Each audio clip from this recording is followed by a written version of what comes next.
Sí. Y hoy, siendo martes 13 de octubre, vamos a empezar la presentación de hoy, ¿verdad? Tenemos de invitada la estoy viendo, a Beatriz Markman-Reubens, que va a presentar su trabajo, que está en el segundo tomo. O sea que, a ver, acá está entrando, perdón, que hay alguien que quiere unirse. Hola, hola.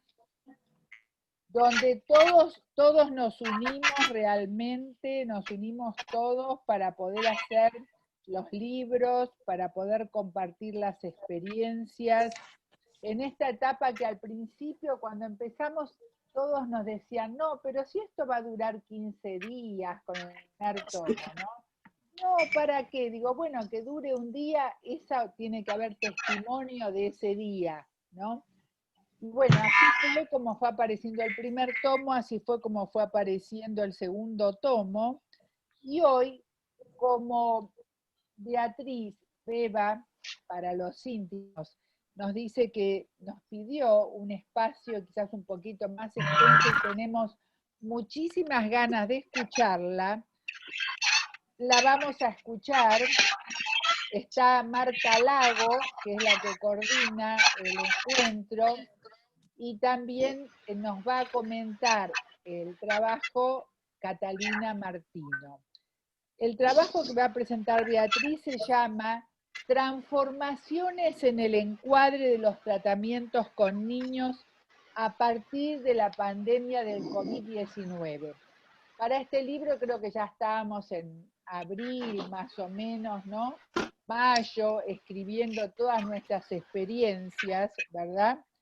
Y también viendo el poder de la palabra y el poder de la palabra que transforma. Entonces vamos a dar lugar a la palabra de Beatriz y va a ser la presentación Marta Lago, así que Marta Lago, te escuchamos.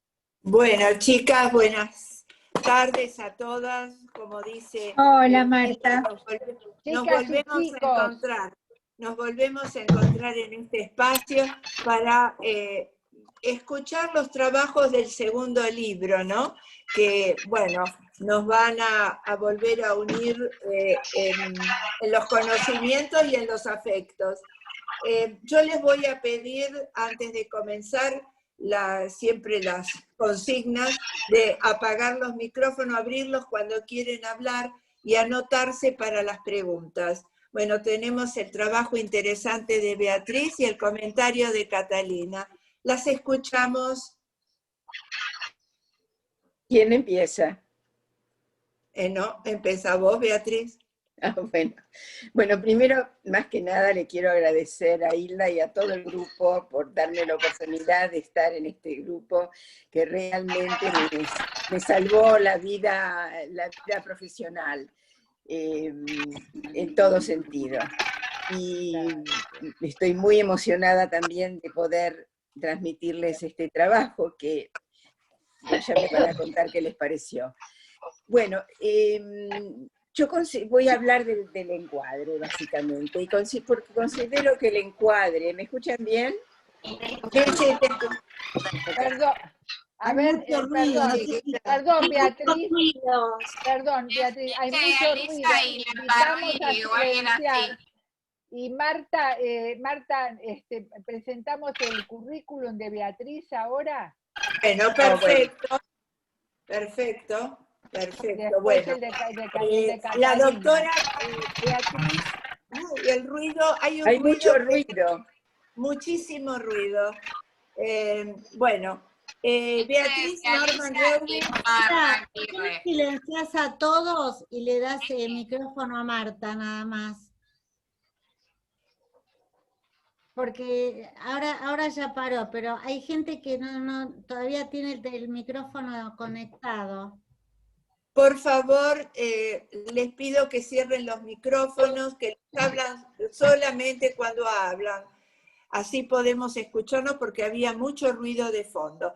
Bueno, Yo no la presenté porque es tan conocida y entre nosotros que por eso omití el currículum, pero lo vamos a repetir para las personas que no te conocen como nosotras.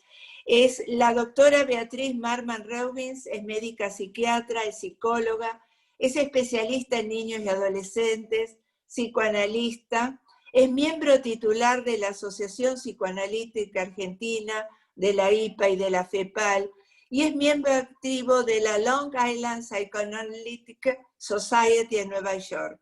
Bueno, Beatriz es mucho más que eso, es una excelente profesional y una gran amiga. Adelante, Beatriz.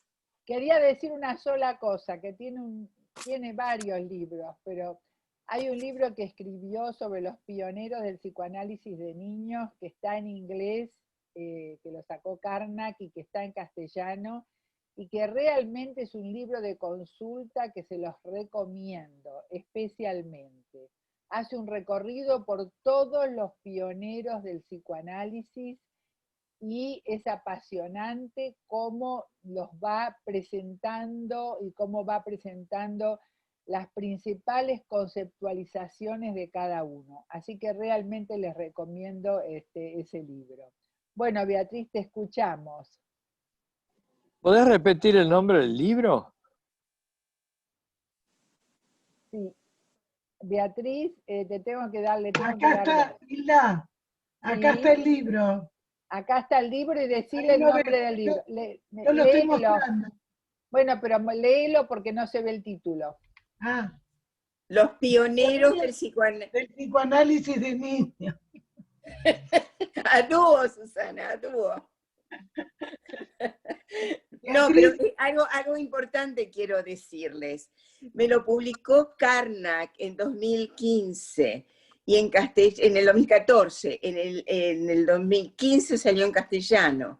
Recientemente, no sé si ustedes saben, Karnak vendió libros a Routledge. Routledge es, bueno, es en Londres también y es mucho más prestigiosa que Karnak. Me mandaron una carta y me dijeron que se lo daban a Routledge, que me lo publicó con la tapa dura, que eso es mucho para decir, pero la parte castellano lo tenía que ser responsable yo. Entonces hablé con Hilda me recomendó a Ricardo Vergara, que fue fantástico, y ya lo tengo publicado en la Argentina como Los pioneros del psicoanálisis del niño, con la editorial Vergara, que yo no lo vi, pero me dijeron que está muy bien. Bueno, y no tengo muchos libros, este es el único, pensando en otro, pero no, tengo muchos trabajos, pero no libros. Ok. El encuadre yo pienso que es una parte muy importante del proceso terapéutico. Y es una ubicación en el tiempo y en el espacio, por ejemplo, las horas convenidas para las sesiones, el consultorio como ámbito en que se desarrollan. Actualmente tenemos que enfrentar y modificar el encuadre debido a la cuarentena, como sabemos, donde lo presencial se va a lo virtual. En psicoanálisis, también como en otras modalidades psicoterapéuticas, ofrecer el encuadre al paciente es darle estabilidad al tratamiento a través de la persona del psicoanalista, y el lugar donde el paciente, ya sea niño o adulto, sienta que va a ser escuchado, entendido y ayudado. Naturalmente, en el análisis de adultos va a ser diferente al de niños. Con adultos y adolescentes será preponderantemente verbal, con niños se necesitarán elementos que les permitan jugar y desplegar en el juego sus conflictos y emociones. Quisiera hacer un recorrido de este aspecto del proceso terapéutico de acuerdo a las distintas teorías adoptadas por distintos países, las cuales van acompañadas de sus correspondientes encuadres. Lo haré desde el comienzo de mi carrera, no quiero decirlo, pero lo voy a decir, hace como 50 años. Yo te reí, Susana. Hasta que emigré a Nueva York. Tampoco quiero decirlo, pero lo voy a decir, hace 40 años. Inmediatamente después de finalizar la carrera de medicina y antes de iniciar mi formación psicoanalítica en APA, me organicé un viaje a Europa, mi meta era ir a todos los museos y conocer psicoanalistas famosos. En París fui al Centro Alfred Binet, fundado por Serge Bovici y René Diaquin, que creo que Linda lo conoce. En Londres visité la clínica Anna Freud, que en ese momento se llamaba Hampstead Clinic, y también la Tavistock, y otros hospitales y clínicas que no tienen importancia para el trabajo. Sabemos que los encuadres en el comienzo fueron muy rígidos, por ejemplo, la frecuencia de las sesiones, volviéndose poco a poco más flexibles a lo largo del tiempo. En este momento, en el mundo entero, y debido a la pandemia y la cuarentena, la necesidad de flexibilidad, adaptación y creatividad es enorme. Tenemos la ventaja del gran desarrollo de la tecnología que nos ayuda a continuar en cierto sentido con la estabilidad que el paciente necesita, especialmente en esta época de incertidumbre e inestabilidad. Para lograrlo nos enfrentamos con un gran cambio y necesidad de reestructurar el encuadre tradicional en el consultorio con cada paciente de acuerdo a su edad, usando nuestra creatividad para llegar a un modelo que nos permite la interacción, no solo con el paciente, sino también en el caso de niños y adolescentes con los padres y familia, diferente al que veníamos aplicando hasta ahora. Pero antes quiero presentar algunas viñetas clínicas que creo nos ayudarán a pensar, considerando las necesidades del paciente, creando distintos modos de interacción y teniendo en cuenta la global incertidumbre en muchos niveles, ya que no sabemos cómo seguirá evolucionando este desafío, ni cuándo ni cómo terminará. Lo que sí sabemos no va a terminar en 15 días, como decían antes. Como sabemos en la Argentina, en los comienzos, la APA, y yo empecé así con la teoría de Melanie Klein, donde Amerina Virasturi era su embajadora. Trabajé varios años en un pequeño consultorio con un baño contiguo y su correspondiente lavabo, donde se podía integrar el agua a los juegos. Cada paciente tenía su caja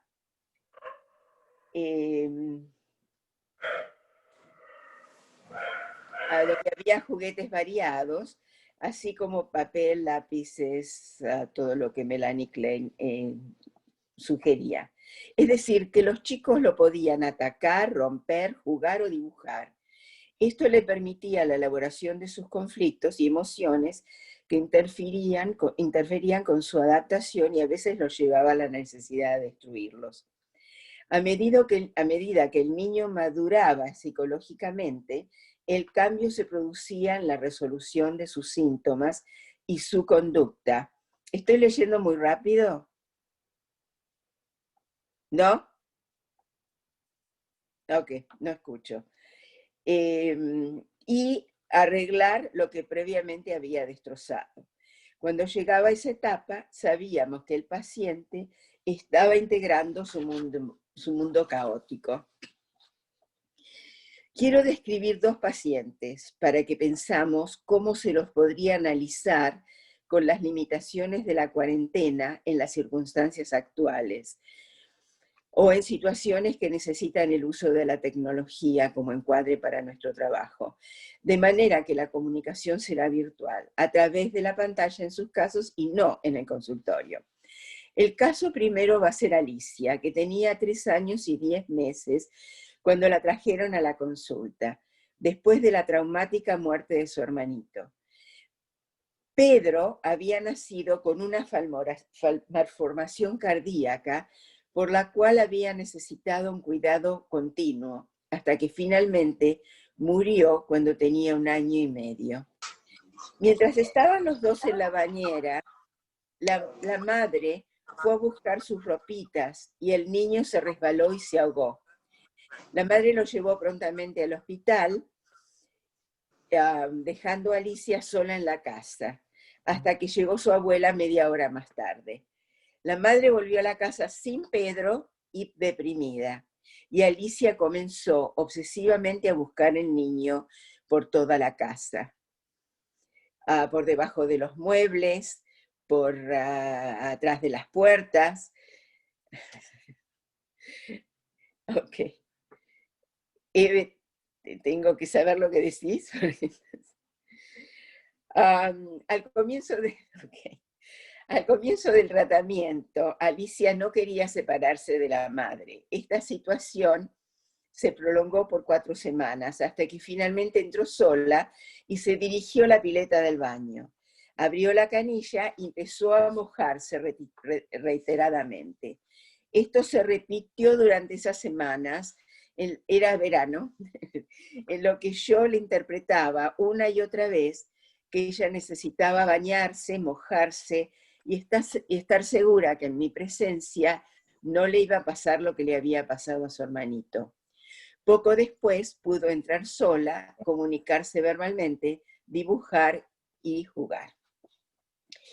Con esta viñeta quiero compartir el hecho de que la presencia del agua en el encuadre fue fundamental para la expresión del hecho traumático y los conflictos y las ansiedades que Alicia estaba sufriendo en aquel momento. Voy a pasar al caso 2. Eric tenía 4 años y medio cuando el padre hizo la consulta. El motivo era su severa agresión en la casa y en la escuela, lo difícil que resultaba contenerlo y además tenía enuresis. Sin embargo, los síntomas aparecieron después del nacimiento de su hermanita y del posterior abandono de la madre, que se fue de la casa.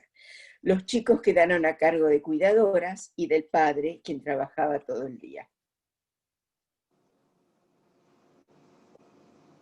El tratamiento comenzó en el contexto de la influencia kleiniana, donde por entonces no se incluían a los padres durante el proceso. El cuarto del consultorio no tenía objetos, solo una mesita y 2 sillas. Le ofrecí a Eric una canasta con diversos juguetes que se guardaba cuando terminaba la sesión. Él se oponía a ayudarme y dejaba todo desparramado en el piso, siendo yo la que los guardaba cuando él se iba.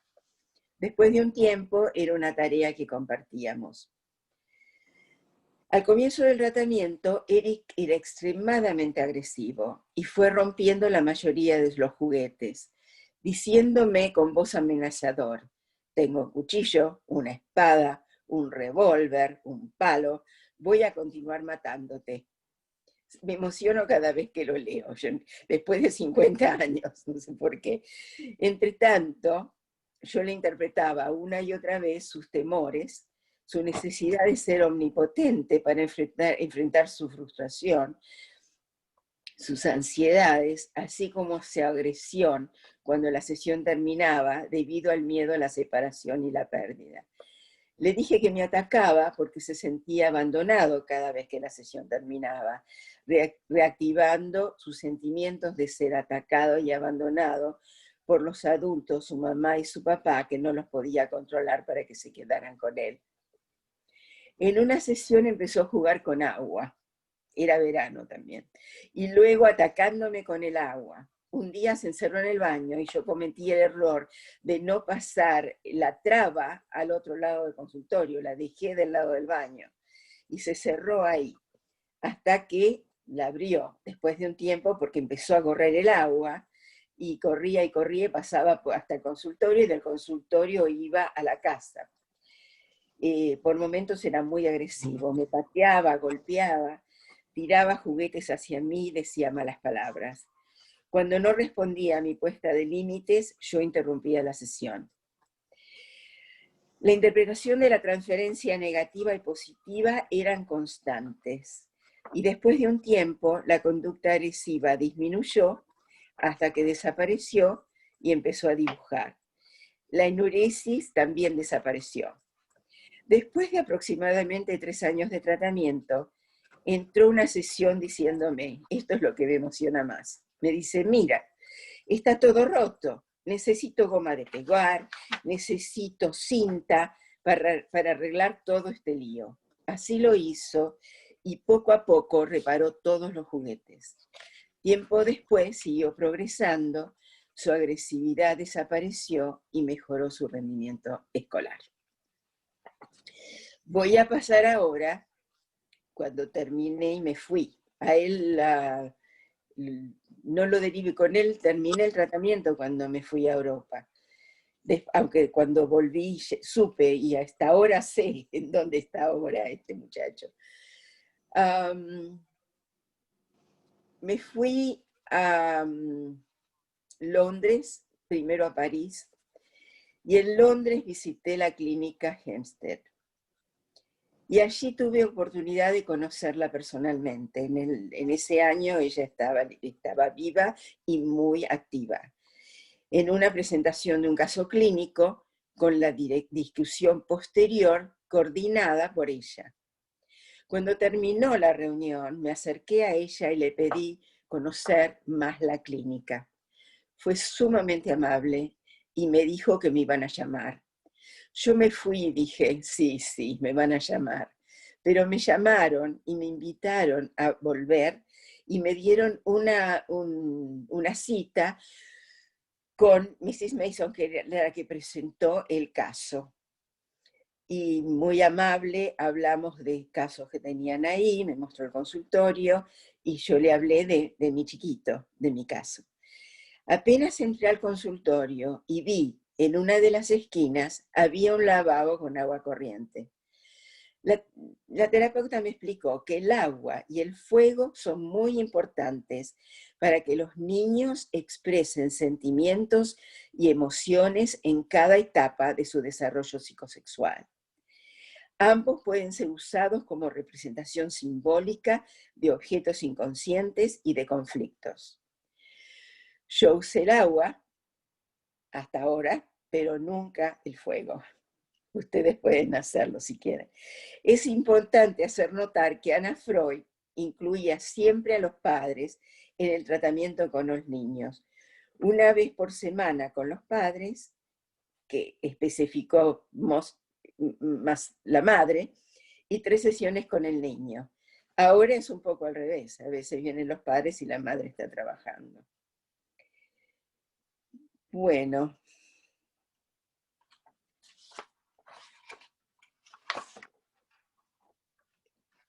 Que acá.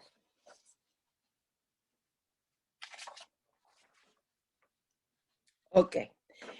Me fui a la Tavistock porque allí había una influencia kleiniana y lo primero que les pregunté fue ¿qué hacen con los padres, con los chicos con problemas? Y me dijeron, nosotros vemos solamente al chico, era muy kleiniana la influencia, y las madres las ponemos en un grupo y allí discuten lo que tienen que discutir. Y después me volví a París y estuve en el Centro Binet. Serge Lebovici, pues, acá en Argentina sí, yo hice un trabajo sobre Serge Lebovici que Hilda me lo discutió, porque también tuvo la experiencia, fue muy lindo. Pero acá en Estados Unidos yo lo quise presentar, pero no me dieron bolilla, no les interesa mucho porque es francés y yo pienso que en parte es eso. Lebovici fue muy importante en París. Él creó en 1952, permitió a los psicólogos hacer el entrenamiento de psicoanalistas, no la institución internacional, pero él en su clínica. Y él tenía la clínica y además estaba en cargo de una sección del hospital, y él invitaba siempre era amigo de Anna Freud, invitaba a Anna Freud, Winnicott, Bowlby, todos iban y colaboraban y enseñaban a sus alumnos. Y él mismo usaba las ideas, no se adscribía a una. Porque tuve la oportunidad de observar a través de una pantalla, nos pusieron en un salón donde había una pantalla y había cámaras en el consultorio de Lebovici, cuando él evaluaba a los niños y a los padres. Lo hacía de distintas maneras, no voy a entrar acá en eso. Lo que se destacaba era una mesa, silla, fue la inclusión de un atril con superficie de papel. Allí implementaba el método de garabato de Winnicott, hacía una línea y lo hacía dibujar. Cuando Lebovici percibía que el niño necesitaba cercanía y contacto con los padres, él lo sentaba en su falda y le leía un cuento. Eso lo vi, siguiendo la sugerencia de Bowlby y su teoría del apego. En la divulgación diagnóstica, esto me impresionó mucho, aconsejaba a los padres, guiándolos en su conducto para que tengan acercamiento con el niño. Eso en Argentina en mi época nunca pasaba. No se los podía hacer sentir a los padres incómodos. Ellos nos decían, o cambia al chico y los chicos cambian al padre. Sí, cuando tenés sesiones 4 veces por semana durante 5 años puede pasar, pero con mi experiencia traté de usarlo acá y no pasa. Bueno, me fui a Nueva York. Las circunstancias fueron...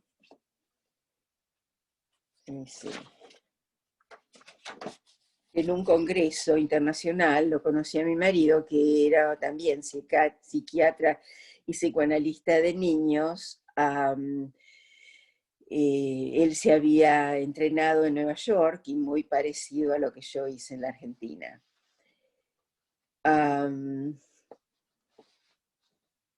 Si bien no pude trabajar inmediatamente, descubrí, porque tenía que pasar un montón de exámenes, la modalidad de trabajo que era muy distinta a la que yo estaba acostumbrada. Tanto en el hospital como en la práctica privada, el consultorio estaba preparado para tratar adultos y niños.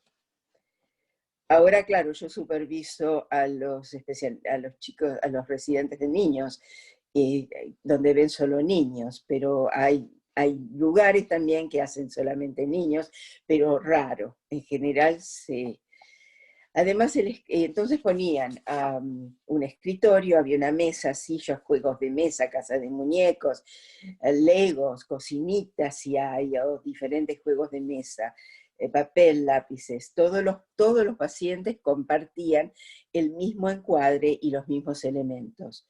Yo estoy tratando que mis alumnos tengan una cajita para cada uno de los pacientes, y les doy las razones.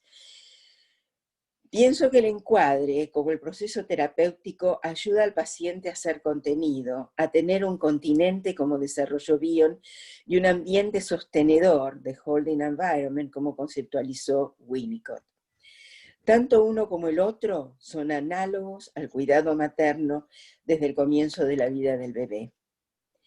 Winnicott aclara que ese ambiente tiene que ser lo suficientemente bueno y suficientemente seguro, lo cual le brinda al paciente el sentimiento de que el terapeuta le va a permitir tomar riesgos en su experiencia de vivir y también permitir surgir al verdadero self.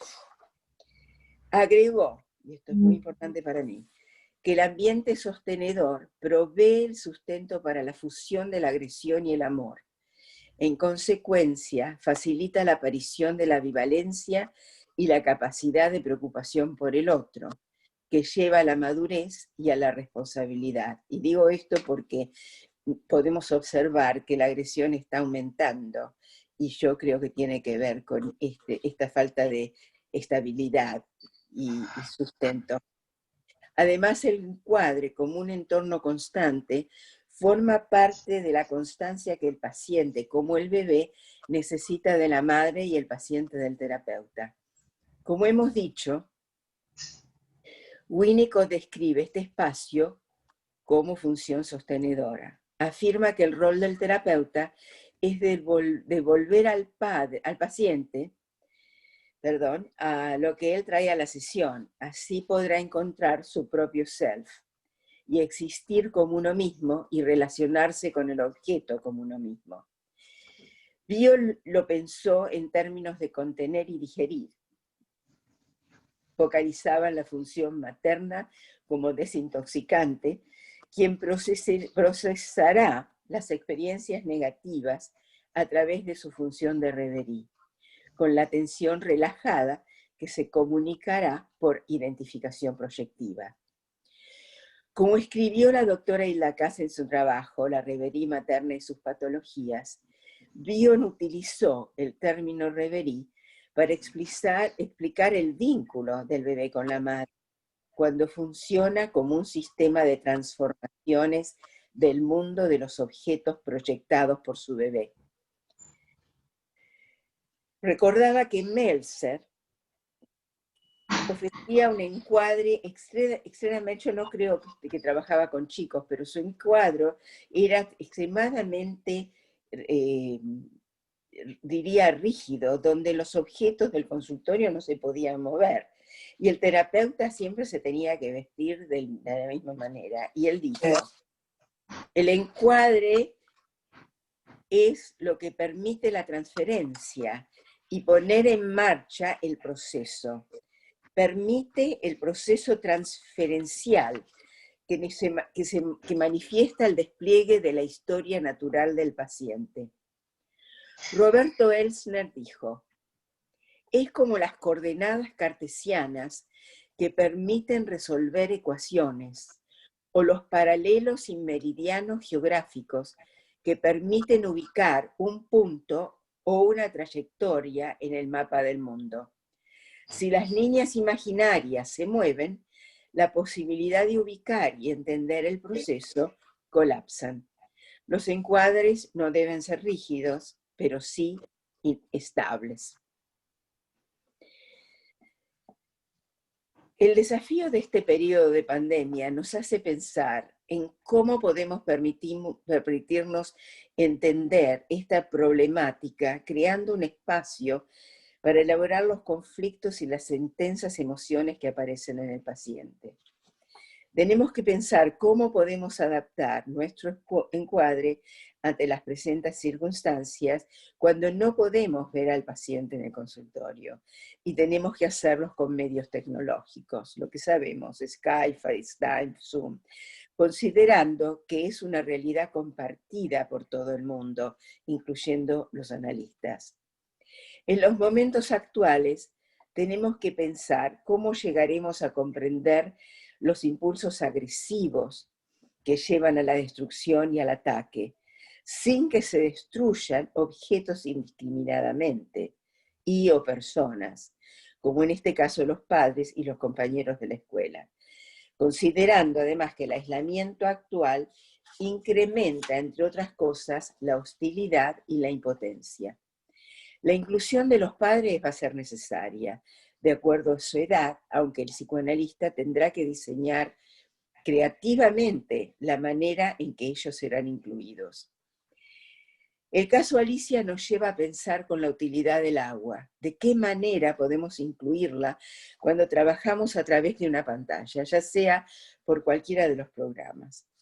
José Blecher, un muy querido profesor mío, fue profesor de, no sé si se acuerdan de él, fue una persona extraordinaria, era profesor de Introducción a la Psicología en 1967 y yo después, en segundo año, fui ayudante de la cátedra. Pensaba que nosotros mismos somos el principal instrumento, quienes decidimos cómo y cuándo actuaremos.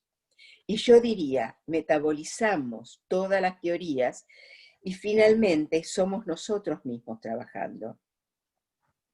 En este momento tenemos que incluir la pandemia como un fuerte factor a incorporar en nuestra decisión y acción. Sabemos que el vínculo será virtual y dependerá de cada paciente y de nuestra creatividad, cómo organizaremos el otro lado de la pantalla.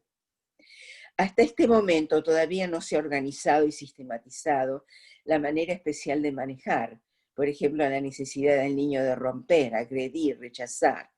Dependerá de su edad cómo instrumentaremos la tecnología que tenemos. Con niños pequeños tenemos que contar, por supuesto, con la colaboración de los padres. Con adolescentes será a través de la comunicación verbal.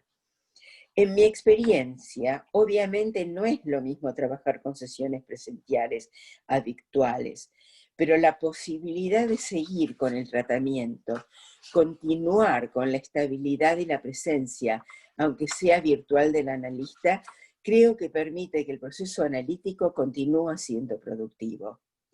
En este momento no hay opción debido a la cuarentena, pero hay circunstancias en las que para continuar con el mismo analista, el tratamiento tiene que cambiarse a virtual, lo que permitirá la consistencia tan necesaria para la maduración y resolución de conflictos. Yo tenía pacientes que iban al college y vivían con los padres, los veía acá, y después se iban al college y querían seguir el tratamiento. El caso Eric nos permite pensar en la necesidad de ofrecer al paciente un encuadre que le permita sentirse completamente libre para actuar sus conflictos, ansiedades y especialmente las agresiones. Si rompe objetos que más tarde puede reparar, le permitirá entender la profundidad de sus impulsos destructivos con ese objeto y se extenderá la realidad que lo rodea. En caso contrario, la posibilidad de mantener su tendencia a la agresividad será viva, y yo agrego, y aquí no lo puse, aquí vienen los psiquiatras con la medicación, gente que sufre de agresividad toda su vida. Tenemos que tener muy en cuenta lo que Ana Freud nos enseñó. Cuando el paciente mostraba agresividad, tendremos que estimular al paciente a poner en palabras. Esto quizás en algunos casos estimula la capacidad verbal del niño y así resolver sus conflictos con la agresividad. Quizás este es un aspecto positivo de la pantalla que nos fuerza a usar más el lenguaje. No hay mal que por bien no venga, yo digo. Quisiera agregar lo que brillantemente se discutió la semana pasada en este espacio. Hilda dijo, la palabra crea presencia, y es tan cierto. Y creo además que la palabra se puede observar desde distintas perspectivas. Con la palabra se puede reemplazar, transmitir, se elabora lo traumático que llega a la sublimación. En el caso de los adultos, si bien sabemos que todo conflicto trauma presente va a reactivar los traumas del pasado, no tenemos que perder de vista que a esto se le suma que estamos en un trauma global, donde es importante tener en cuenta la solidaridad, darse cuenta que el otro también está sufriendo, es parte de nuestro trabajo, y transmitirlo a los pacientes es sumamente importante e imprescindible en este momento especialmente, ya que algunas configuraciones psicopatológicas socialmente aceptadas desconocen que el otro existe. Lo que dicen, lo que no dicen, eso afecta al otro y la gente no lo toma en cuenta. Para poder trabajar con niños es necesario encontrar representaciones para su vida subjetiva con los cambios que impone la cuarentena, lo cual nos abarca tanto a ellos como a nosotros.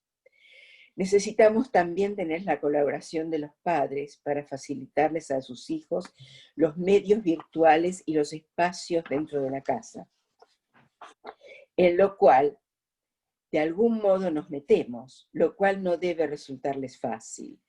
Son espacios indispensables para que se puedan desarrollar las sesiones y de nuestra parte, avenirnos a esas posibilidades de horarios que ellos nos ofrecen de acuerdo a su vida familiar y laboral. No obstante, fuerzamente pienso, si es posible sería importante mantenerlos constantes, por ejemplo, la hora de verse.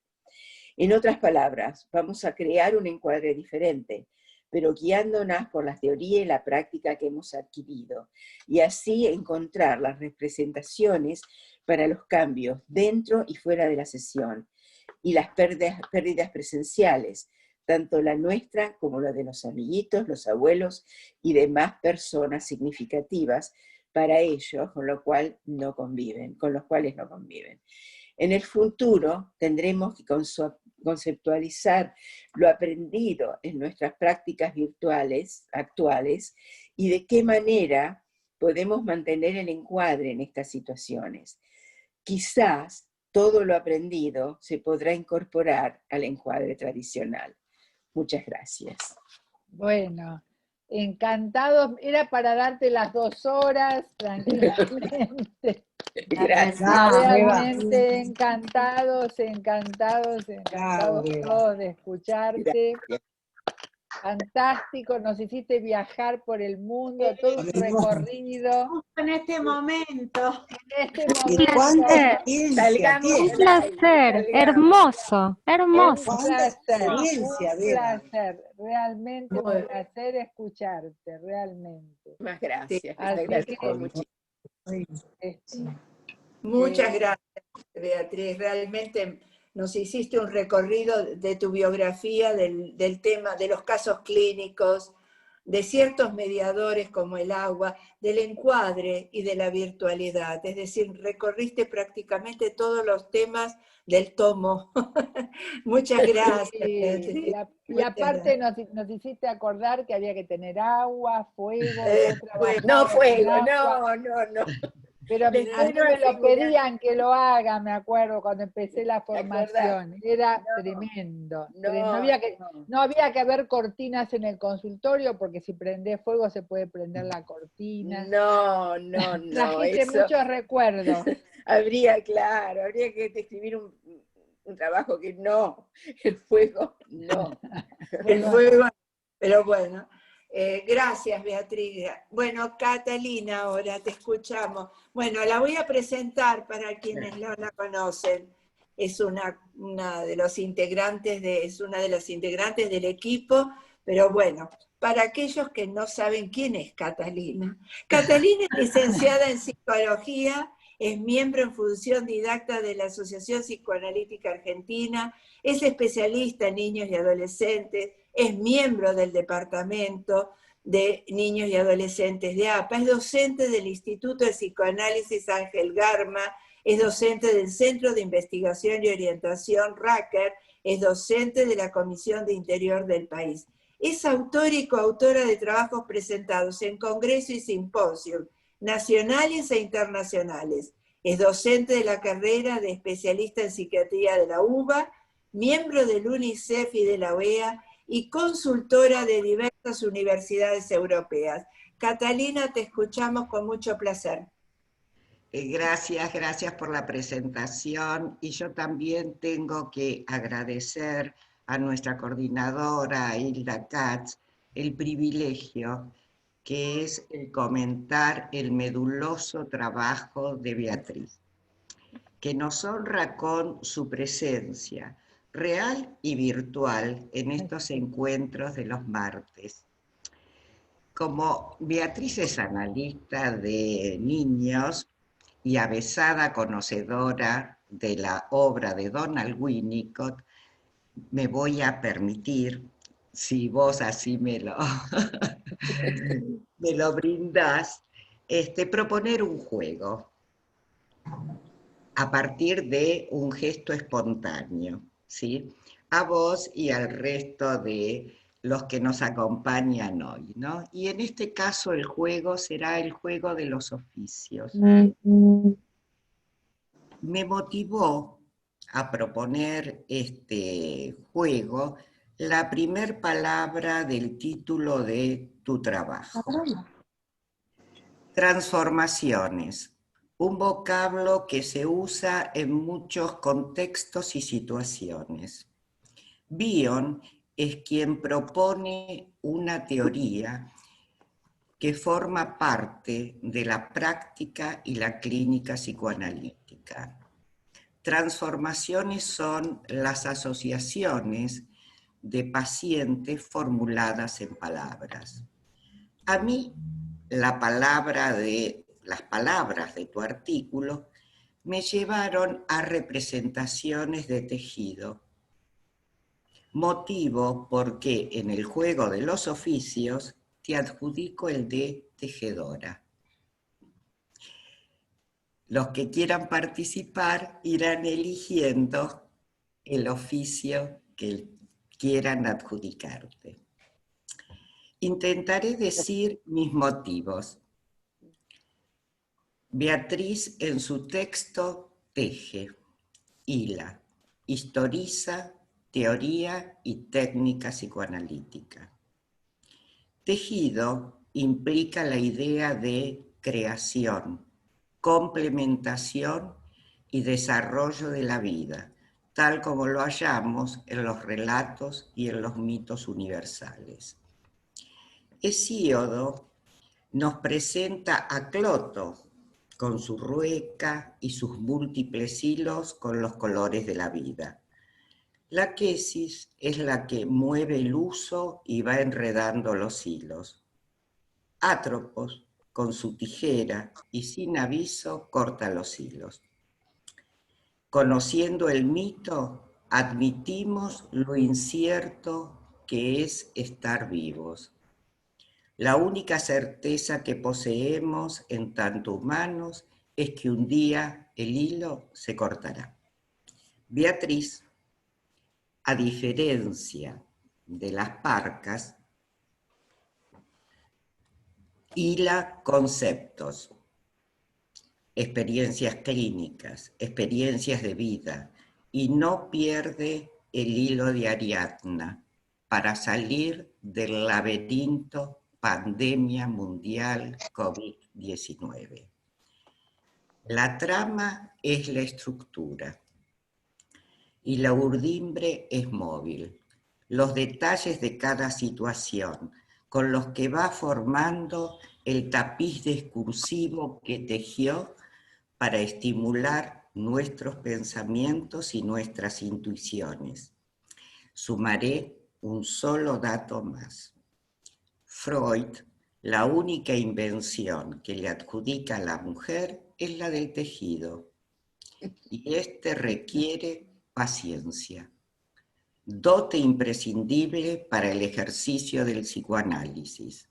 Según el propio decir de Freud, ni arte ni ciencia sola, paciencia pide la obra, parafraseando a Goethe.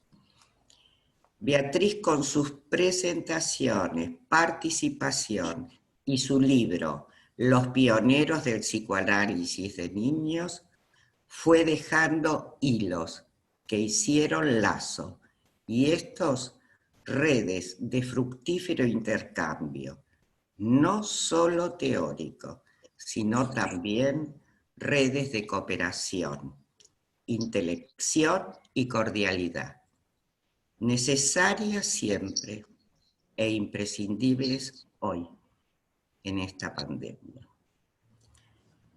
Pone en acto lo que Bion sugiere, que es la tarea del psicoanalista, o sea, considerar como transformación de la experiencia real en una interpretación que permita apreciar la transformación de los hechos observables en pensamientos capaces de crecer y adquirir significado.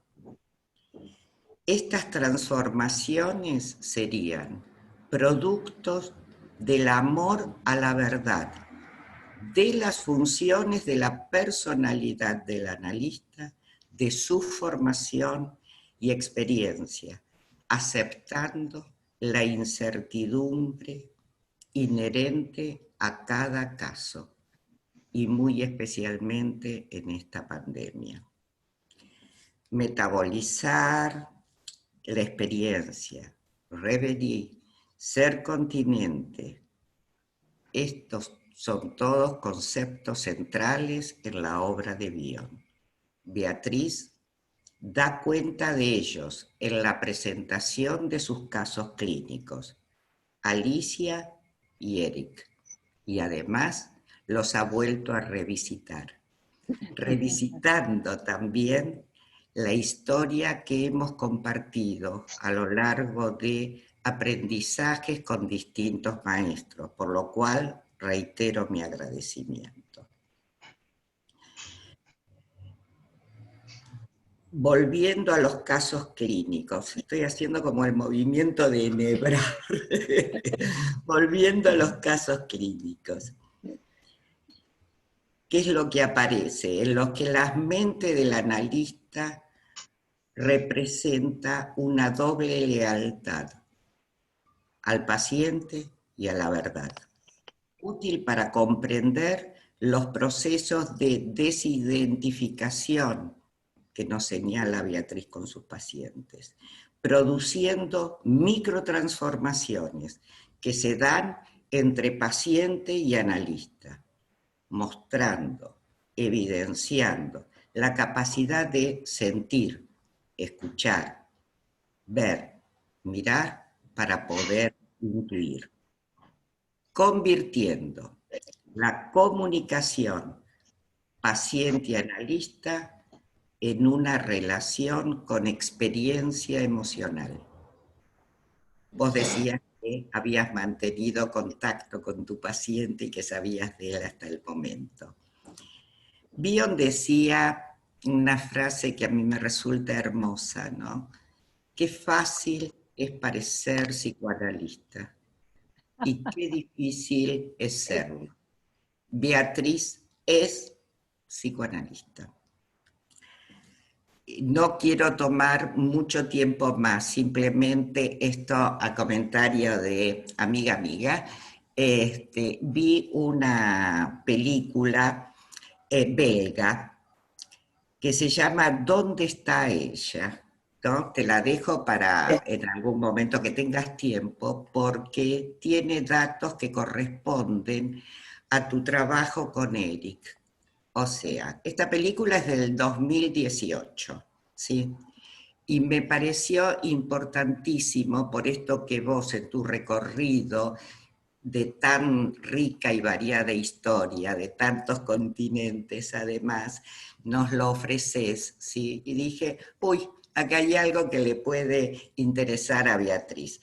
Yo dejo paso para los que quieren y tengo preguntas para hacer al respecto, ¿sí? Pero quiero que manejemos el tiempo según lo que ustedes quieran. Tengo muchas curiosidades con respecto a tu trabajo con Arminda, las diferencias que vos hacés entre Arminda, Ana Freud y las vivencias que tuviste, y muy especialmente lo único que quisiera así dejar planteado desde ya, si vos planteás en estas nuevas consideraciones con respecto al encuadre, por ejemplo, la capacidad del encuadre interno del analista, si vos la vas a considerar como una de las invariantes que deberíamos sostener.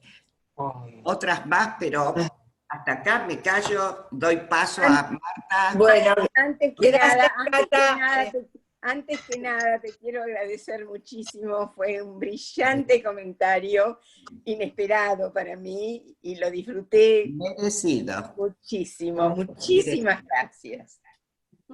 Bueno, muchas gracias, Cata. Realmente, bueno, en este juego que nos propusiste, a mí se me ocurrió el hilo rojo. Gracias. Esta metáfora oriental que dice que conecta, que este hilo se puede estirar, se puede contraer, pero nunca se va a romper. Así que muchas gracias, Cata, por tu comentario. Bueno, hay un montón de comentarios de todas. Así que prepárate, Beatriz, porque es bastante extenso. Bueno, dice, te digo felicitaciones de todas, pero después un encanto escuchar a Beatriz, parte de la historia del tratamiento de niños, del encuadre, de grandes maestros y muy buena disertación. Un placer escucharte con la emoción que lo haces, y eso es lo que transmitís en la transferencia.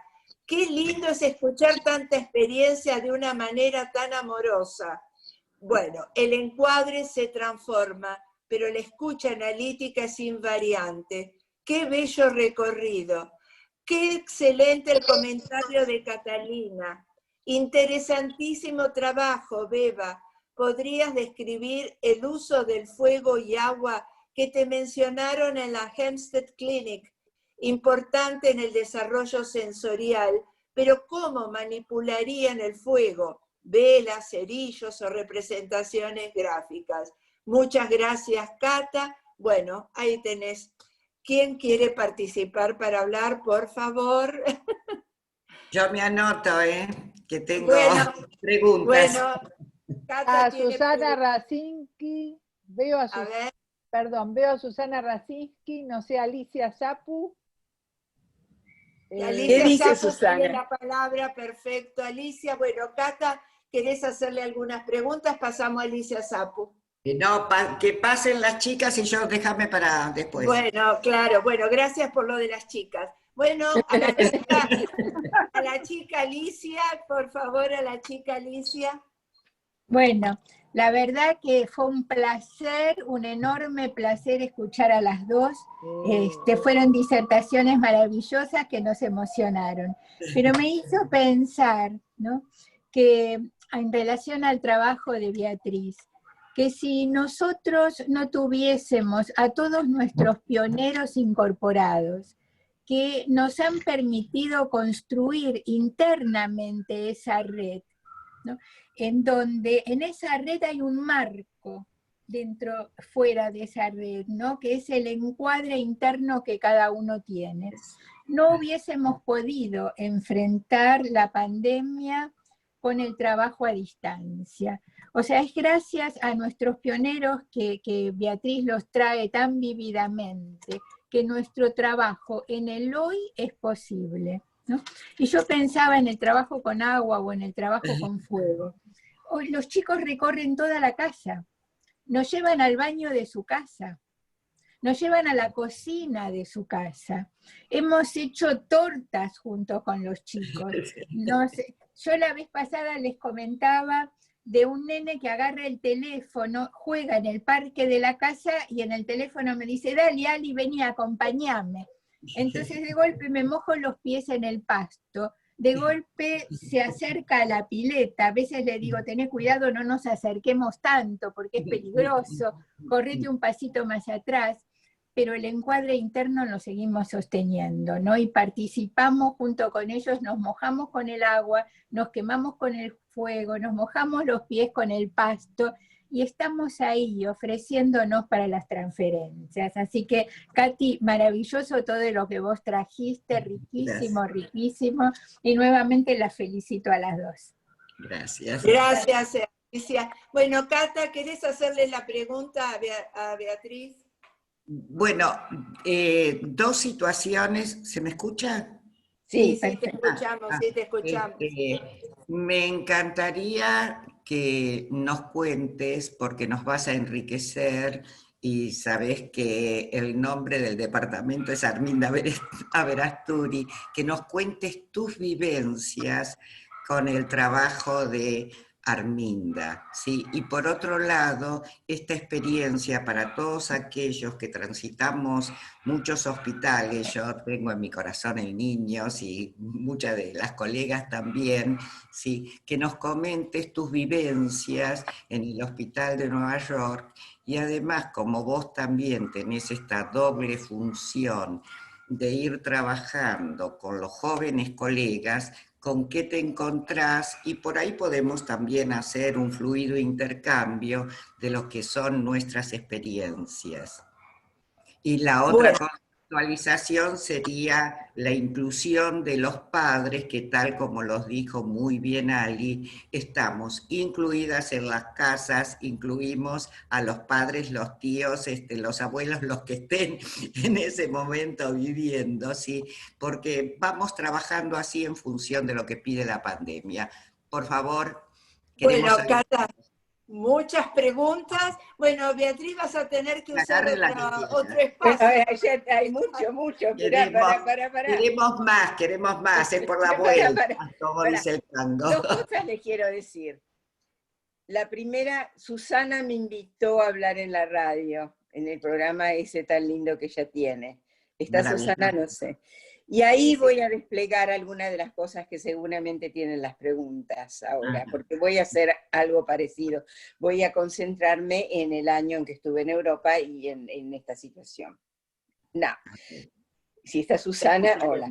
Okay. Eso es para que le escuchen la radio. ¿Qué dijiste? Pero un poquitito. Para que lo escuchen en la radio. Exacto. La segunda cosa, lamentablemente no la conocía Arminda Averasturi. Tenía el libro de Arminda Averasturi, que lo tengo todavía, que está todo rotoso, sucio, pero me lo traje. y la seguí al pie de la letra en lo que ella dice. By the way, yo, en mi libro está todas esas teorías que hay que metabolizar y que me resultan muy provechoso para mis estudiantes, porque les digo, mira, lee Winnicott's False Self y después lo discutimos. Es, la verdad que es fantástico. Y ahora está en la Argentina en castellano, así que estoy muy agradecida a Ricardo Vergara que me lo publicó. Excelente tu libro para trabajar en seminarios, porque haces una maravillosa compilación. Claro, Tengo el gusto de tenerlo, con lo cual muchas gracias. A usarlo en los seminarios. Muchas gracias. Conectate con Vergara y él te lo va a facilitar. Sí, lo tengo. Lo tenés. No, sí, yo creo que para enseñar, la Biblioteca de Chicago lo tiene, las bibliotecas de los hospitales acá lo tienen. Pero les quiero comentar una experiencia mía cuando estaba en la clínica de Ana Freud, que es interesante y no la quiero dejar pasar. Sí. Cuando yo estuve presenciando todo lo que me hicieron ir una hora antes para darme el booklet para que yo poder entrar. Pero eso no quiero ir ahí. Pero cuando terminé, tengo la imagen de estar yo en la biblioteca y pensando, ¿qué voy a hacer ahora? Era tan distinto, digo, no sé qué voy a hacer. Estaba desesperada, y hay muchas diferencias, y Ana Freud completamente distinta a Melanie Klein, y dos mundos. Sí. Y después les quiero comentar un caso que tuve acá, que quise aplicar lo de Melanie Klein, de ver solamente al nene, porque no había así mucho tiempo, y que fracasé. Después, si tenemos tiempo. Otra cosa, el fuego. No lo usen al fuego, no piensen en el fuego. Tenemos tantas cosas para representar los conflictos, las ansiedades, las emociones. ¿Para qué queremos el fuego? ¿No? Para complicarnos más la vida, es ridículo. Ahora, otra cosa que me quedé pensando. Yo en este momento tuve niños, sé dónde están. Ahora me vuelven a consultar como adolescentes, pero niños chiquitos ya no atiendo. Tengo el consultorio acá, pero no mandan pacientes a los viejos, realmente. Y yo soy considerada una de las analistas mayores, entonces no me mandan. Eso por una cosa. Mira, al respecto de lo que vos decías, yo te digo francamente, en los grupos de estudios o inclusive para los cursos de psiquiatría o los seminarios de hospital y demás, una de las cosas que recomiendo para atender niños, que se hace muy habitualmente, es al recién egresado mandarle niños, ¿sí? Y siempre digo lo mismo, al recién egresado, al recién salido de les derivan niños, y la verdad no saben cómo trabajar porque no tienen la formación, ni ellos mismos, su tiempo de análisis, ni la distancia óptima con respecto a las propias conflictivas, y se complejiza la situación. ¿Sí? Beatriz, tenés otras personas que te quieren preguntar, entre ellas tenemos a Mirta Iguán, que te quiere hacer una pregunta. Lo hizo pero quiero decir otra cosa antes de eso, perdón, pero alguien dijo que el chico iba por toda la casa. Yo no estoy segura de eso habría que estudiarlo, porque yo creo que al chico hay que darle, el encuadre son las paredes también, es el continente, y qué es lo que hacen ahí. Si un chico tiene el impulso a romper, como hoy yo tuve un paciente adulto que siente que quería matar. Y bueno, esto viene de la infancia, y eso es otra cosa que quería decir, que el libro no es solo para los que hacen niños, los que hacen adultos también, porque yo les digo a todos, tenemos siempre un niño adentro, y los síntomas y lo patológico viene del niño que tenemos adentro, y que todos sepan todas las teorías es muy importante. Bueno, dejo aquí para que me hagan. Bueno, mira, yo te leo, Mirta Iguán dice que te lo lea y es una pregunta. Dice Mirta, me surge esto, trabajando en pandemia con la presencia de los padres, cuya función entre otras es poner límites, ¿cómo intervenir cuando el niño ataca, rompe o le pega a sus progenitores? Exacto, exacto. Bueno, yo lo que hacía con este paciente, es muy buena pregunta, porque tenemos que estar preparados para eso. Yo no creo en castigar a los chicos, ¿no? A mí, cuando yo veía a los chicos, a los padres, yo los guiaba diciéndole, no los castiguen, háblanle, díganle, explíquenle. Los chicos entienden más de lo que se imaginan, trátenlo como una persona, no como un ser que no entiende nada. Y no, por eso yo digo que es muy importante tener el encuadre en la casa y ponerle juguetitos, que ponerle una canasta, que los padres se ocupen de eso. Y entonces decirle al chico, no pegues, o si uno está en la sesión, le decís, no le pegues a los padres, eso no se hace. Si querés, romper los juguetes y hacer lo que quieras con los juguetes. O sea, derivar la atención. Hay que tratar de evitar que el chico se desparrame por todos lados o rompa cosas que no tenga que romper. Porque después, uno puede reparar un televisor, pero puede reparar un autito. Se le pide a los padres que traten de organizar un lugar donde ellos tengan sus materiales para hacer lo que se les da la gana, incluso romperlos. Eso es lo que yo pienso. Gracias. Mira, quiere participar Susana Racinski. Ok, Susana. Bueno, primero, es un encanto, sabés lo que pienso de vos. Es una gran persona y una gran profesional. Me hiciste recorrer como a todas lo que hacemos. Yo el agua lo sigo usando, aún en forma virtual. Les puedo contar muy breve, pero creo que lo importante es escucharla a ella. Pero estoy de acuerdo que cuando a mí me preguntan, ¿sos lacaniana o sos freudiana? Hoy lo puse en una cosa que me dijeron, digo, soy terapeuta. Nosotros tenemos todo en la cabeza. Y entonces actuamos de acuerdo a lo que vemos en ese momento. Una nena de 3 años, que me la derivaron supuesta violación, no se sabe, bueno, tenía siempre la vagina muy húmeda.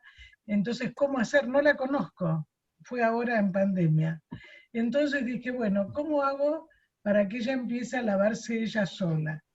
Entonces le dije a la mamá lo que vos dijiste, por supuesto 3 años y medio, que tuviera elementos. Y yo, ir al baño con la cámara, con todo, era un poco complicado. Entonces agarré como una fuente, lavé la muñeca, empezamos a lavar así. Y en el consultorio, en los 2 consultorios usó mucho el baño. Un nene que también lo presenté una vez en el departamento, que la mamá murió cuando él nació y el papá no se podía conectar, tenía mucha violencia, mucha agresión, y entonces el papá no sabía cómo jugar. Entonces yo hacía de objeto intermediario. Cuando fuimos al baño, el padre primero, ¿qué hace en el baño? Hasta que, bueno, en el baño, lavando todos los juguetes, porque el padre le decía que era una mierda, entonces, bueno, sacábamos toda la mierda de los autitos y los puentes, todo eso se hacía en el baño. O sea, yo sigo diciendo, como decía Arminda, cada uno tiene su caja, y hay cajas que se pueden usar todos. Es decir, yo creo que en este momento, en pandemia, utilizamos, como vos dijiste, que coincido, como dijo Cata también, con el encuadre que tenemos, pero tenemos que utilizar nuestra creatividad, porque el chico te lleva, no hay otra. O sea, una nena que también, yo la vi hace 4 años y la mamá no aceptó la terapia, se hacía caca en ese momento. Después que pasó por psicólogos, llama la semana pasada, y entonces me llega mi Susana, ¿querés que te, como si no hubiese pasado los 4 años?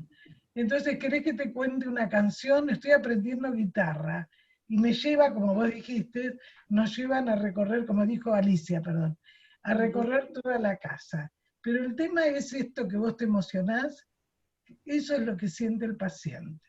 Y con la violencia también, ¿cómo mostrarle que esa violencia no le surge al chico porque sí? Cuando una mamá le está dando la teta y no lo mira, como me pasó con otra mamá. Entonces creo que lo importante acá es, bueno, tus valiosos aportes, pero lo que decía Cata, que también coincido, a la gente joven les mandan los chicos y todavía ellos no tienen resuelto muchas cosas. Entonces se encuentran que los padres los manejan, se sienten frustrados porque los sacan de tratamiento, porque trabajan con obras sociales. Bueno, Susana, lamento que es muy interesante, pero Eve Abriles quiere hablar. Eve, te escuchamos, Eve. Sí, yo, bueno, en primer lugar felicitar a las dos, tanto a Beba por el brillante trabajo que presentó, todo el recorrido, como ya han dicho, como a Cata, que también fue, la verdad, una maravilla.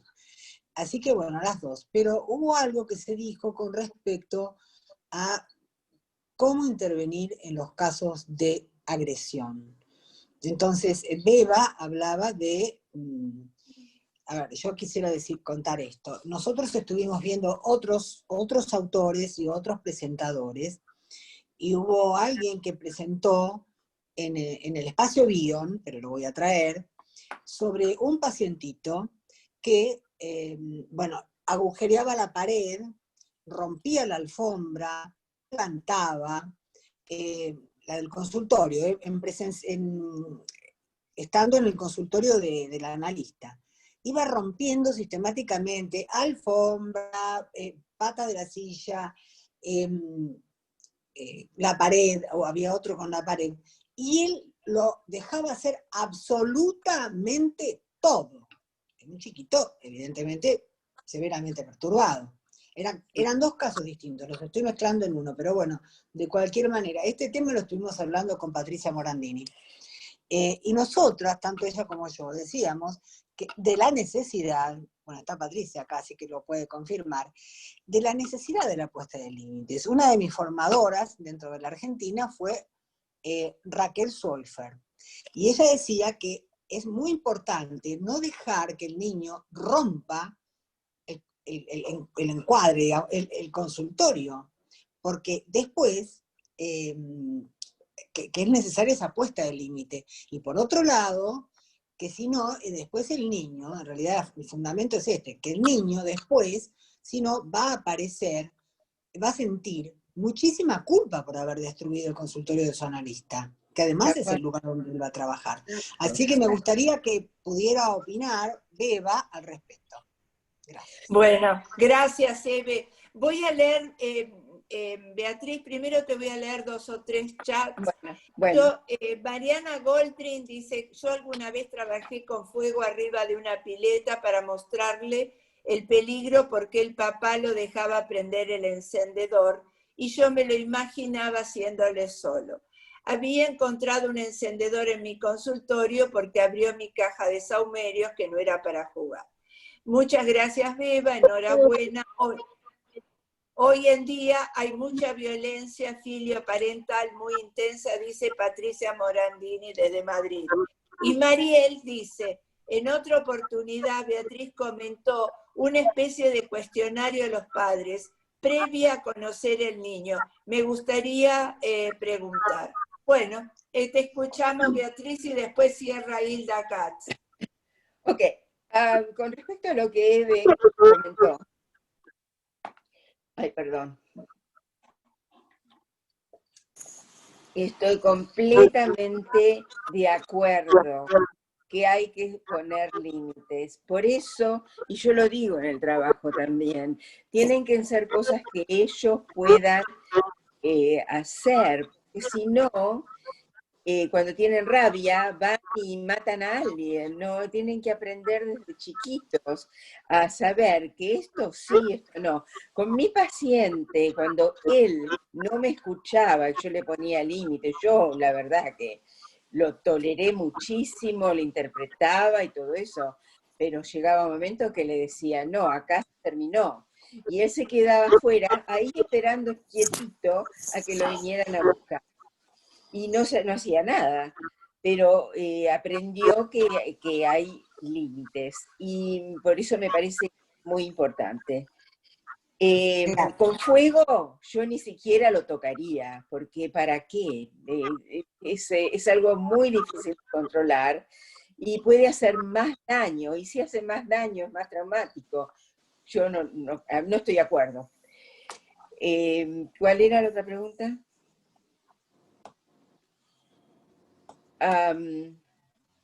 ¿Qué había comentado yo en el pasado? No me acuerdo. ¿Me repetís la pregunta, por favor? Yo te quería preguntar sobre un cuestionario que vos hacías a los papás, que les pedías información sobre tratamientos previos, informes profesionales y aparte una serie como de preguntas para que una vez que cuando te reunías con ellos o con el niño vos ya contabas con determinado material. ¿En qué aspecto hincapié? Ahora no lo planteaste, creo que es parte del encuadre también como en tu modo de trabajo. Claro. No, eso, claro, yo pregunto bastante antes de ver a un niño. En ese sentido, Ana Freud, si ustedes, yo en mi libro desarrollo el diagnóstico, el perfil diagnóstico, que lo saqué del librito que me ofrecieron allá. Pero quiero decir algo, yo tuve un paciente acá, y no hace mucho. Bueno, yo tuve historia y empecé, y fueron 3 meses antes de mis vacaciones, tuve una sesión con el padre solo y otra sesión con el hijo, por un mes fue más o menos, o fueron 2 veces por semana, una con el padre y otra con el hijo. Cuando terminó, cuando me tenía que ir de vacaciones, yo me fui por un mes, me había ido a la Argentina, el chico tenía los mismos síntomas que Eric tenía, con mucha agresión. Antes de irme de vacaciones, el chico, y después, unas 3 semanas después, la agresión había desaparecido. Porque los padres estaban más con él, sintió, y en las sesiones con él era un placer. Él quería verme, yo lo quería ver a él, lo ayudé muchísimo, se conectaba. Cuando no me miraba le digo, mírame, cuando yo te hablo, y él miraba. Era fantástico, y la verdad que estuvo bien. Cuando volvió, después del mes, yo pensé, ¿qué hago acá? Porque este chico respondió bien. Entonces, no voy a ver al padre y lo voy a ver 2 veces por semana al hijo. Y entonces les planteé eso, y eso hicieron. ¿Y qué pasó? El chico volvió a ser agresivo. Entonces, al día siguiente me lo sacaron del tratamiento, me dijeron, no me dieron ni siquiera la oportunidad. Me dijeron, el chico volvió, está agresivo y nosotros necesitamos ayuda, no el chico. Y tenían razón, ahora no tomaría ningún chico chiquito especialmente sin ver a los padres, ahora sería un más. Sí, seguiría lo que Ana Freud said, lo que Melanie Klein no funcionó para nada. Claro que en esta sociedad es diferente, yo no tomo seguro. Entonces el tratamiento, venir 2 veces por semana, 3 veces por semana, es mucho, porque yo digo, lo veo 2 veces por semana al chico y 1 a los padres. Es mucho dinero, entonces se van a las clínicas, hay mucha gente que toma seguro. Y bueno, está bien, yo no. Pero eso es una experiencia que yo la quiero compartir porque fracasé y me arrepiento porque la verdad que... Marta, ¿puedo agregar algo chiquito? Sí, María Pía quiere decir algo y después quiero decir algo yo. Sí, bueno, se escucha. Algo chiquitito. Bueno, primero felicitaciones, hermoso todo lo que planteaste. Y quería compartir esto que estás diciendo de Ana Freud, de la modalidad de trabajar con los padres. A mí me parece que hay muchas cuestiones en los padres no sueltas, que al trabajar paralelamente en orientación a padres, no en terapia a padres, facilita mucho el trabajo con los niños. Y después quería agregar lo de el niño desamparado, digo yo, que se encuentra en el adulto traumatizado. Cuando uno puede ver a ese niño en el adulto, trabaja de manera paralela casi al trabajo con niños, pero con las interpretaciones, ¿no?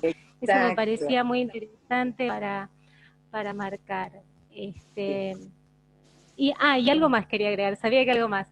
Lo del encuadre de la terapia online. Yo insisto, lo que vos dijiste de la continencia del trabajo acá, que el chico no salga corriendo por toda la casa. Yo mantengo la hora de sesión en mi mesa como si estuviéramos en el consultorio. Me parece que al principio puede desbandarse porque la pandemia se inició ahora, pero con el tiempo ese encuadre creo que es un holding o una contención bioniana muy importante para mantener en la consulta, el encuadre interno. Nada más. De acuerdo, Felicitaciones. de acuerdo. Espera, Marta, que está silenciada. Habla, Marta, estás silenciada. No, Marta, no se escucha. Marta. Sí. No, ya está, te damos la palabra. Bueno, no te escuchaba. Hay mucho para decir. Ante todo, Beatriz, muchísimas gracias por tu presentación.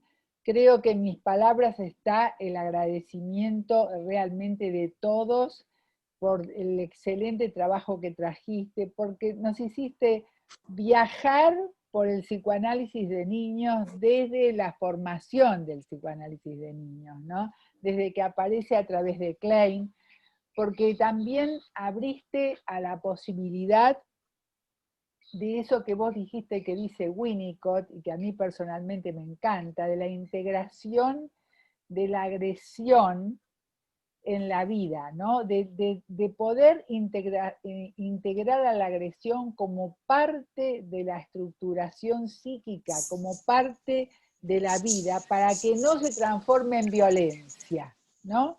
Que es justamente lo que dice Winnicott. Y yo creo que también nos permitiste y nos abriste la puerta acá, que como analistas de niños y adolescentes, y de adultos también, podamos cuestionar e incluso recibir, trabajarlo de nuestros pioneros que nos permitieron seguir sosteniendo, ¿no?, estas paredes elásticas del psicoanálisis a través de lo virtual, pero también cuestionar a los pioneros de acuerdo a la época, ¿no?, de lo que vos decías, de ese medio ambiente facilitador, y que justamente en la época que estamos en este momento, nos preguntamos como analistas y como analistas de niños, la importancia de trabajar con los padres.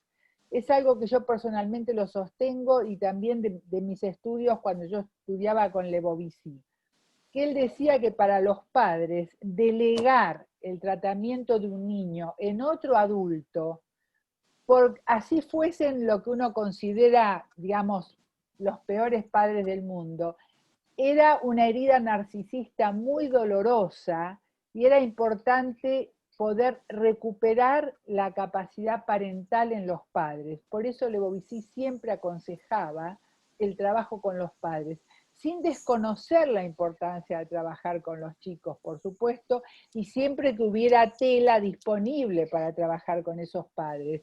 Y vos mencionaste algo muy importante, que es que en estos momentos que estamos viviendo, también es cierto que de alguna forma no se le pide tanto esfuerzo a un niño, ¿no?, para trabajar con lo que le sucede, que además no tenemos las 5 sesiones por semana que tenían, para que supuestamente el niño produzca un cambio, sabemos que no lo tenemos, y cómo se acelera el trabajo cuando podemos habilitar en los padres esa parentalidad que en realidad siempre es fallida, pero por ahí está más fallida de lo esperable, ¿verdad?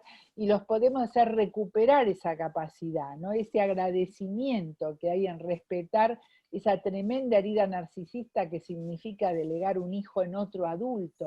Es algo que hay que pensarlo y que Lebovici siempre enfatizaba. Eso, o sea, que nos permitimos incluir a la agresión como parte imprescindible del desarrollo emocional e irnos también, siguiendo a Winnicott, de lo que él decía, una educación sentimental. Nosotros nos salimos de esa educación sentimental y nos permitimos cuestionar incluso a Klein, ¿no?, o a los supuestos, digamos, adoradores de Klein, que cerraban la puerta a los padres y que sabemos que ahora, en este momento, es necesario abrirla, ¿no? Y al mismo tiempo, cómo de esa forma seguimos sosteniendo, ¿no? La palabra que abraza, la palabra que contiene y el encuadre interno del analista. ¿Y por qué lo digo esto también? Con respecto a la agresión. Cuando yo me formé, realmente nos decían que, digamos, no hay que permitir ni que rompa la caja o la canasta, en esa época era canasta, era más difícil de romper, ni que rompa la caja, ni que la queme, ni que rompa el espacio del consultorio, ni que rompa el cuerpo del analista, ni que lo lastime. Eran esas tres, digamos, esos eran tres límites que eran absolutamente, que había que sostener, como dijo Eve Abrines, ¿no? Que tanto nos transmitió Raquel Soifer. Después adentro de la caja, si quieren romper todo, que lo rompan. En algún momento surgirá la necesidad de repararlo, de juntarlo, de volver a rearmarlo. Pero había límites, y esos límites permitían que después no tuviese una culpa tremenda que le impidiese volver al consultorio o volver a encontrarse con nosotros, ¿verdad? Había que protegerlos de esa tremenda culpa, pero al mismo tiempo que pueda expresar la agresión dentro de lo posible. O sea que me trajiste a la mente todo esto porque también nosotras nos estamos permitiendo expresar la agresión ante ciertos planteos de los encuadres psicoanalíticos que en este momento no suman a las necesidades de nuestro trabajo y a la urgencia que tenemos durante la pandemia. Era esto lo que quería decir, agradecerte muchísimo, agradecer a Catalina que habló del tejido. Me sentí un poco mal porque para tejer no soy muy buena, pero la tejo de otra manera. Pero tejer ideas, tejes muchas, Hilda. Cose, me gusta coser, digamos, ¿viste? Abrir la puerta para ir a jugar, ¿no?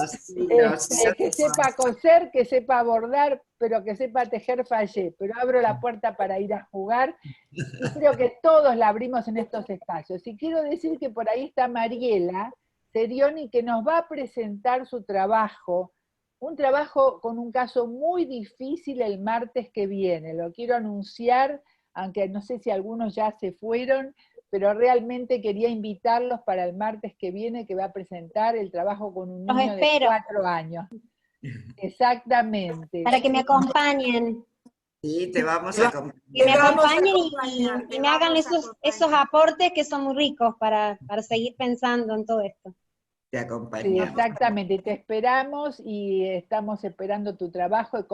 Lo llama una luz en la oscuridad para poder dar algún tipo de luz en esta pandemia con un caso muy difícil en un chiquito de 4 años. Sí, así y no que porque bueno. sí, porque el nene pide la luz apagada, ¿sí?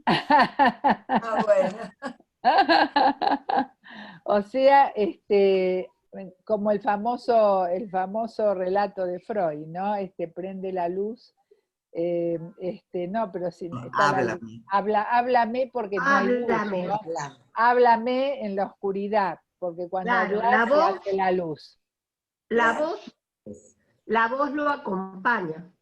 Exactamente, y ilumina, la palabra ilumina también. Bueno, muchas gracias a todos. Prendan los micrófonos, perdón que se los apagué a todo el mundo, pero préndanlos para aplaudir a Beatriz y a Catalina. Felicitaciones. Prendan los micrófonos. Prendan los micrófonos, prendan los micrófonos. Hasta la próxima.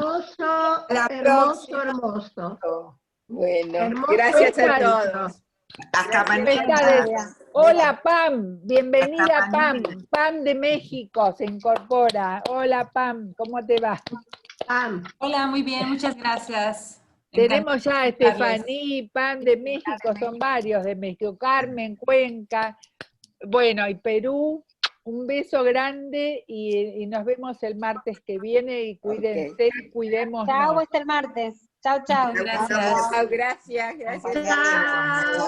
Chao, gracias. Chao, Beba. Gracias, hermoso.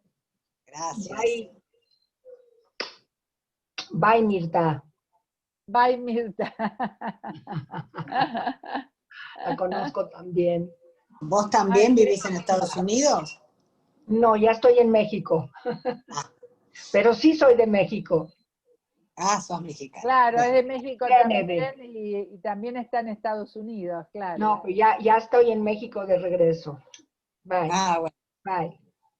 Suerte, Chau, suerte. Cuidémonos, cuidémonos. Sí, Chao, sí. suerte. Un beso, Hilda, gracias.